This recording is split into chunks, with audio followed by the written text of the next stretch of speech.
Hello, Father Frank. How are you today? Good. I am Teresa Watson, the Executive Manager at Priests for Life, and I am joining Father Frank on the set tonight. And we're going to talk a little bit about different things, Father, about politics and personal things. People are always interested. We've done a few of these interviews in the past where we talked about your childhood and how you got interested in becoming a priest and different people that mentored you. But today, Father, we're going to take a little more personal look at you and your work. And people are interested in politics and different things that you did during the election. So we have some follow-up questions for you regarding politics. Is that okay? Sure, yes. All right. Well, first of all, many people during the election and afterwards discovered who you are and your ministry, your broadcasts, and they've said that they found great hope and comfort in the information you bring them and the prayer sessions that you were leading. Can you tell us a little bit more about that? Yes, well, it was a great and important time for our country. It was a time of decision, and it was a time when many people turned to prayer, as we've seen in all the elections that we've worked on. The believers who are patriots, and of course our founders were believers too, turned to the Lord in prayer because this whole country depends on him. And I was glad to help lead those prayers. One of the groups that was side by side with us was Right Side Broadcasting Network, and they worked with us on leading some prayer sessions, but we did many of them just ourselves, and we did many of them actually in conjunction with the Trump campaign, in conjunction with the RNC, the Republican National Committee, and in conjunction with other ministries and organizations who are also faith-based patriots. So there were a lot of prayer events. Alveda King, of course, who works on our team, helped us lead some of these prayer sessions. And, people did give us that feedback that, I found comfort because there was so much confusion and anxiety and so forth. And there still is a great deal about what happened. And so people said, we are finding a lot of hope and comfort in things that you're saying, because we gave them the perspective of, relying on God and trusting in him. And it's often easy to forget the good things that are going on when we're dealing with problems. So we pointed out so many of the good dynamics that are going on. And I pointed out in these prayer sessions, which are continuing, by the way, we're continuing to have regular prayer sessions here on these broadcasts for the nation and for President Trump.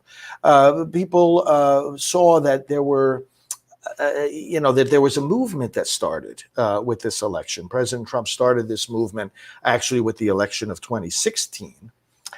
And it's the MAGA movement. It's to make America great again. It's to appreciate more deeply the principles on which the country was founded, how those principles correspond to the gospel, and how we as patriot believers can advance those principles for our future, for our family, for our freedom, and for our faith. Seeing it in the context of this greater movement, which is not going away, a movement which is not limited to one particular president or one particular administration, a movement which, as President Trump has said, has really only just begun. To look at it in that context and then to combine with that the faith in the God who leads his people through trials and tribulations, this nation, and also, the nation of Israel, and as we read in the scriptures, and the Christian people overall, you combine it with that powerful faith in God, biblically based faith, and you can't help but be encouraged. So I'm not surprised at the response we've gotten to this, and I'm grateful for the participation of all these patriot believers. And we look forward to it continuing. Well, thank you, Father. And in our work, I get to answer a lot of these phone calls and talk to a lot of these people who firsthand were very grateful, especially during shutdown. Many of them were shut down, couldn't get to church. Right. That was the other way we were able to help, right? Yes. To bring the mass, bring and we're continuing to help because a lot of places are still shut down. I got it. Like President Trump says to these states, you got to open up, you know? Right. So, but we bring them there for the masses and broadcasts that they need. Okay. And so also, Father, you have received a lot of criticism during this time as well. There were a lot of people that felt that the way that you possibly denigrated the Democrats was not very priestly, and that the behavior might be somewhat unbecoming of a priest. So what do you feel about that? How do you respond to those folks? Well, we have to fight. One of the things that we have to do is to fight. And I have been fighting for a long time, first of all, the evil of abortion. If people don't get angry at the evil of abortion, something's wrong with them. They're either not seeing the problem, or they're heartless. They have no concern that babies are literally being dismembered. I mean, arms and legs torn off while the babies are alive, heads being crushed. And we've actually got, not only is this happening, that would be reason for, for anger enough and for condemnation. We have to condemn evil. You can't affirm good without condemning evil. And the fact that it happens would be problem enough. But the fact that we have organized forces in our society, including political forces, including the Democrat Party, which didn't start out this way, but got hijacked by the abortion industry, yeah, that makes me mad. It makes a lot of people mad. And so, yeah, I got mad during the election. So now, denigrating the Democrats, not indiscriminately. I criticize them. I criticize their policies. I criticize their platform. I criticize their leaders. I criticize the actions that they take to suppress the freedom of the church. We went through that. We had a fight all the way to the Supreme Court to preserve our religious freedom as a ministry, together with many others. And it was because of the Democrats. It wasn't because of anybody else. Yeah, we're angry at that. But indiscriminately, no. Say, I remember one criticism that came as, oh, well, we're pro-life Democrats, and Father Frank is judging us and rejecting us. Ask the leader of Democrats for Life about that. In fact, all the past leaders of Democrats for Life, go back a few decades, and they will tell you what a friend they have in me. Teresa Bukovac is the newest president of Democrats for Life. The National Catholic Reporter actually ran an article about both of us and our friendship, our relationship, our collaboration, the respect, the mutual respect. Not only is she a Democrat, she's an atheist. Yes. You know her too. Yes, I do. Yeah. You know the relationship that we have of respect, mutual respect and collaboration. And I always make clear on my broadcasts, don't take this personally, because I know there are pro-life Democrats in our movement. I've stood in front of the headquarters of the Democrat National Committee in solidarity with Democrat members of Congress. This is going back when there were some, it used to be a lot of pro-life Democrats in Congress, pushing for legislation that would help women to make it easier to say yes to life if they're pregnant unexpectedly. We're ready to work with anybody. And we know and we respect the fact that in the pro-life movement, there are millions of Democrats, in fact, who are pro-life. In fact, one of the things that gets us angry is that the party doesn't represent them. Right. That's the problem. They won't even give them the time of day. They're not even willing to say, and my friend and executive director of Democrats for Life, Kristen Day, you might remember during the election, she appeared at a town hall meeting that Pete Buttigieg, when he was vying for the nomination, put on. And she got to ask him a question. And it was, will you be willing to say, will the Democrat Party, will the Democrat leadership today be willing to say that there's room for a diversity of opinions on abortion within the party? No. Not willing to say it. There was a time in the past when they did say it, but they're not willing to say it now. Look, did I sometimes get more angry than I should have gotten at certain individuals who were attacking me? Yeah, and I've had to say, oh, I'm sorry, sorry to get that. I don't like to be, I'm a nice guy. But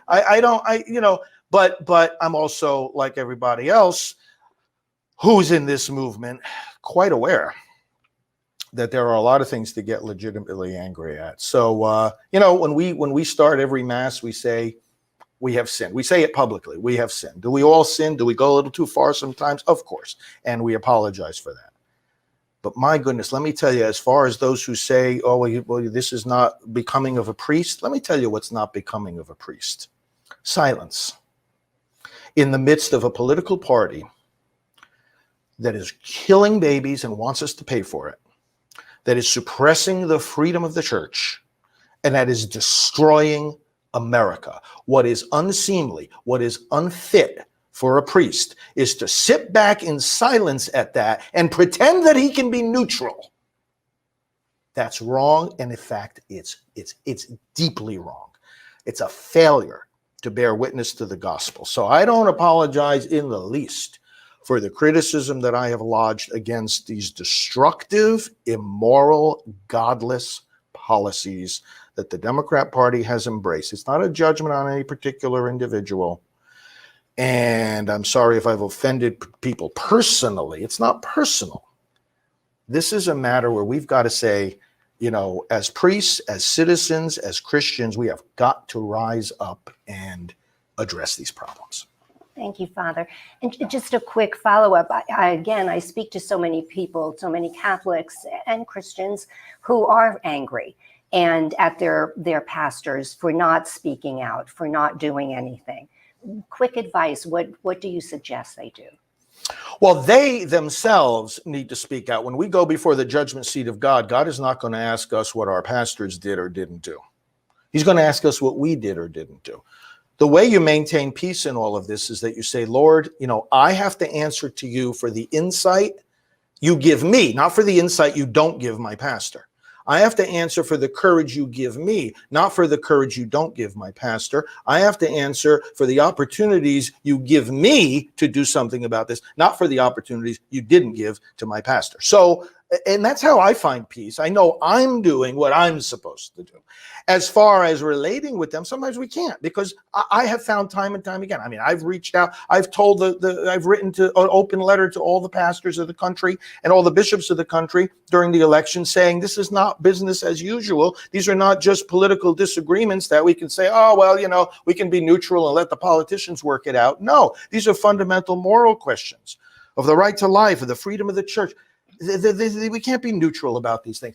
And they're like most of them, just about all of them, the bishops, that is, they're like a stone. It's like they don't want to engage they don't want to listen. Hey, listen, that's on them. But they don't want to listen. Pastors, well, you know, you got a lot of pastors that a lot of them have come on our prayer broadcast. There are heroic men and women of God out there that we just are so grateful for, that we collaborate with. A lot of the pastors, you know, like I said, are like a stone. They're not interested. They slam the door in our face. Again, that's not my problem. I don't lose sleep over that. That's their problem. They have to answer to God why they're slamming the door. So it's on them. But so many of these pastors have been responsive, and we're going to continue working with them and encouraging them. Yes. Well, you were very involved with the Trump campaign. And as the campaign went on, you became more and more involved. Well, some people said that you resigned from the Trump campaign. Can you clear up that confusion for us? Well, you know, there's a lot of fake news out there, and that fake news is in the secular realm, and that fake news is in the Catholic realm, too. I called out in many of my public remarks the fake Catholic media. And what they do, and what I mean by fake, is that they'll take something that did happen, okay, and they will report it in such a way that emphasizes a completely different agenda that they are trying to carry out. So the actual thing that happened was this. I served in 2016 on President Trump's first campaign as an official member of the Pro-Life Advisory Board and the Catholic Issues Advisory Board. These campaigns create many different councils, committees, boards, you know, there's different terminology.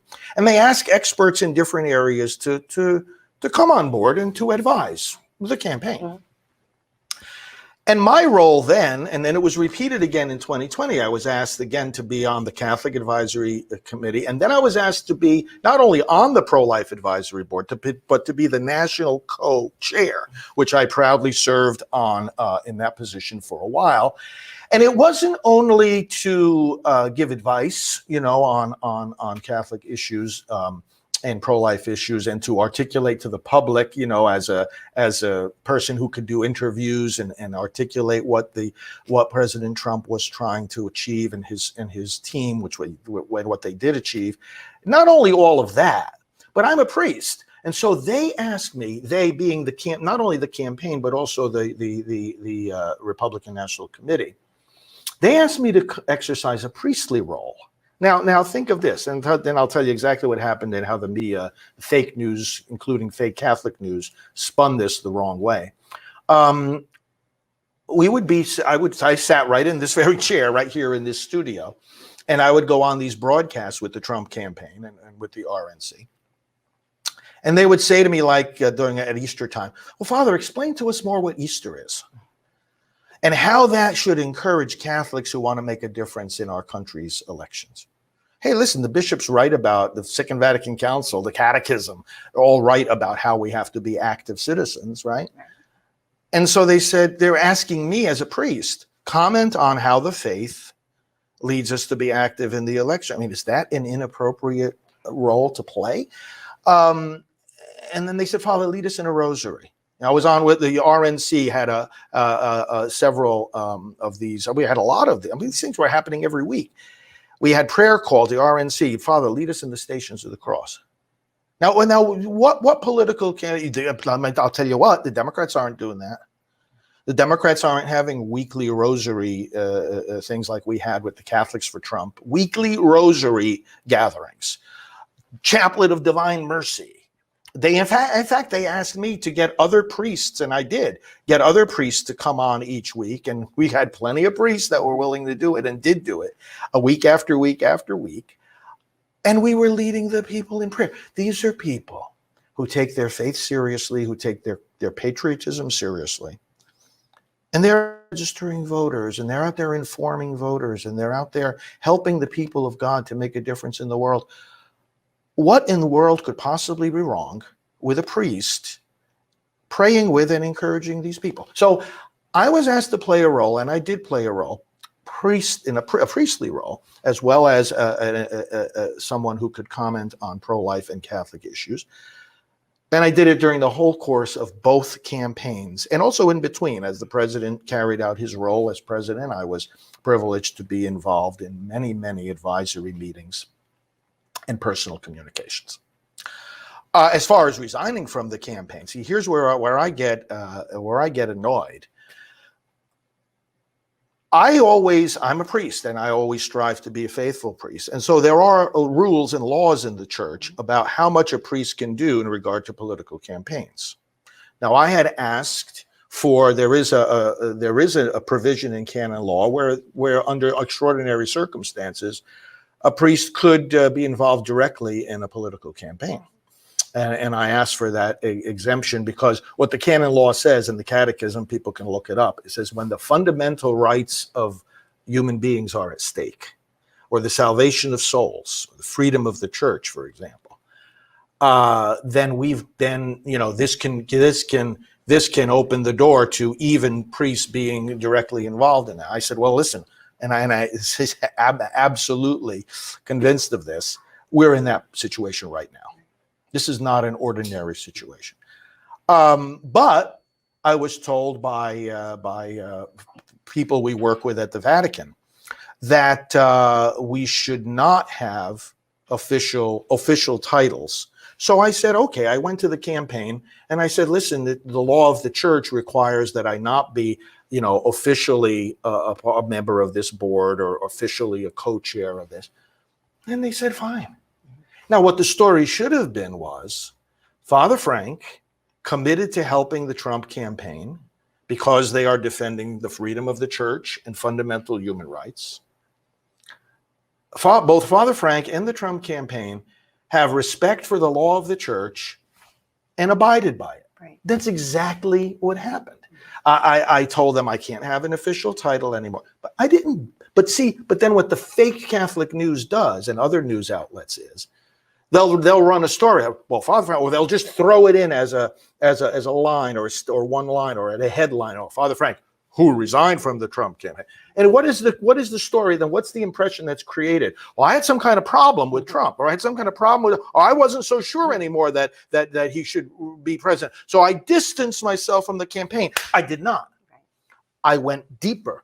There was not a single thing that I would have done or been able to do had I maintained that title, if it wasn't an explicit instruction from the church not to have that title, there wasn't one single thing that I did or could have done with that title that I didn't do without it.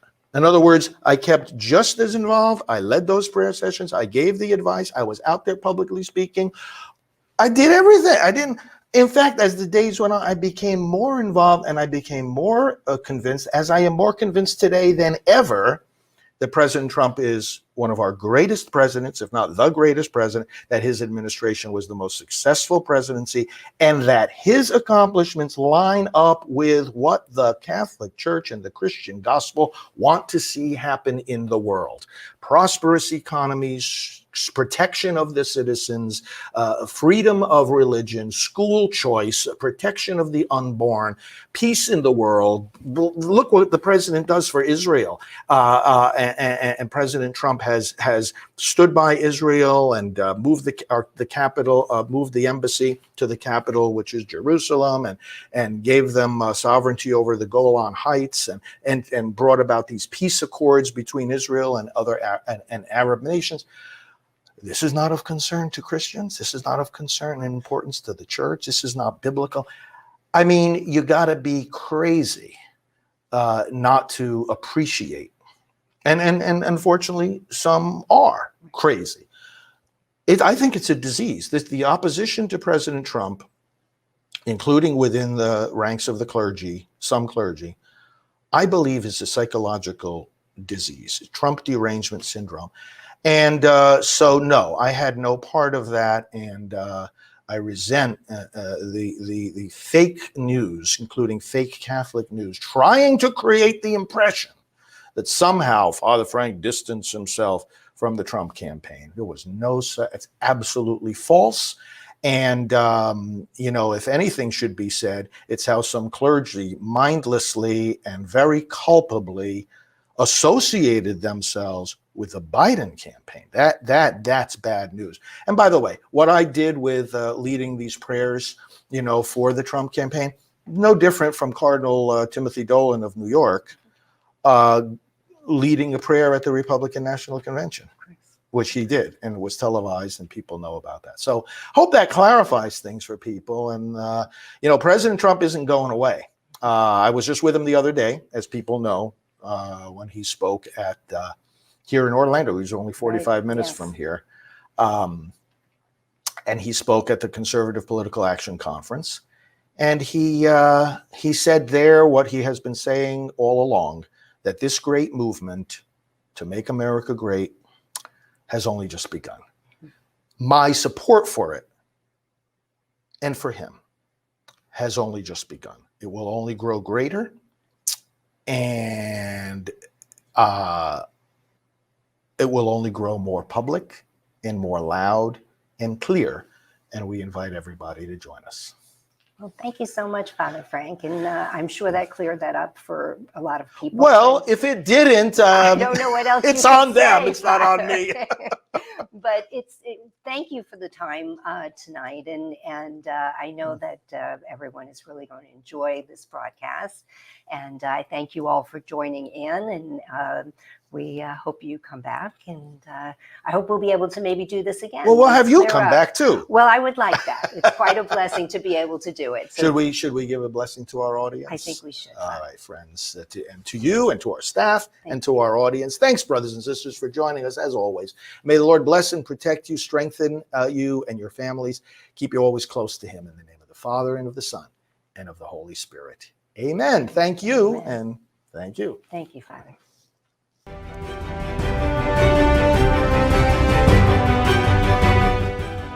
Follow him, Father Frank Pavone, Fr. Frank Pavone, on Twitter. He is the National Director of Priests for Life. Please go to priestsforlife.org.